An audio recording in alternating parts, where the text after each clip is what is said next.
वंदे मातरम. आज अशोक कुटे सरांच्या सोयरीक संस्थेमध्ये आलेले, मराठा सोयरीक संस्थेमध्ये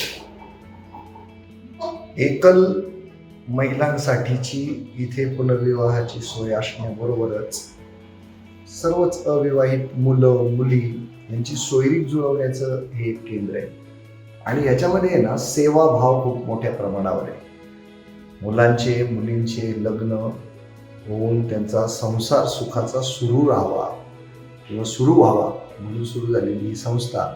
आणि काही कामानिमित्त आज इथे येणं झालं तर इथला सगळ्यांचा त्या सगळ्या आमच्या मागण्यांकडे बघण्याचा दृष्टिकोन आणि खरंच सोयरीक ह्या शब्दाची अनुभूती देणारी ही संस्था इथे आज अनुभवाला आली आमच्या. तर माझी विनंती आहे सगळ्या तरुण तरुणींना की आज लग्न जमणं अतिशय जटिल प्रश्न बनलेला आहे. त्याला अनेक कंगोरे आहेत की आज शेतीचं शेतीशी, प्लॉटचं प्लॉटशी, प्रॉपर्टीचं प्रॉपर्टीशी, पॅकेजचं पॅकेजशी, पगाराचं पगाराशी, बंगल्यांचं फॅक्टऱ्यांचं लग्न बंगल्यांशी फॅक्टऱ्यांशी होतंय.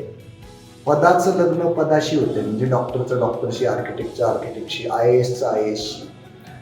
पण मूळ गाभा लग्न संस्थेतला मुलाचं मुलीशी लग्न होणं गरजेचं आहे, मुलीचं मुलाशी लग्न होणं गरजेचं आहे. तर ह्याच्यातला मानवतेचा भाव आणि हे जे लग्नाचे बंध बांधून संस्कृतीचं जतन आणि कुटुंब व्यवस्था अबाधित राहावी म्हणून जी लग्न संस्था कार्य करायला पाहिजे ते कार्य कुठेतरी खंडित झाल्यासारखं वाटतं. तर तो अखंडपणा यावा म्हणून ह्या लोकांचं जे झिजणं सुरू आहे तर त्यांना मी सॅल्यूट करतो. आणि ह्या संस्थेच्या कामामध्ये सगळ्यांनी सर्व प्रकारे सहभाग नोंदवा, म्हणजे पुन्हा एकदा ही लग्न संस्थेच्या माध्यमातून संस्कृती जोपासण्याचं काम मोठ्या प्रमाणावर होऊ शकेल असं मला वाटतं.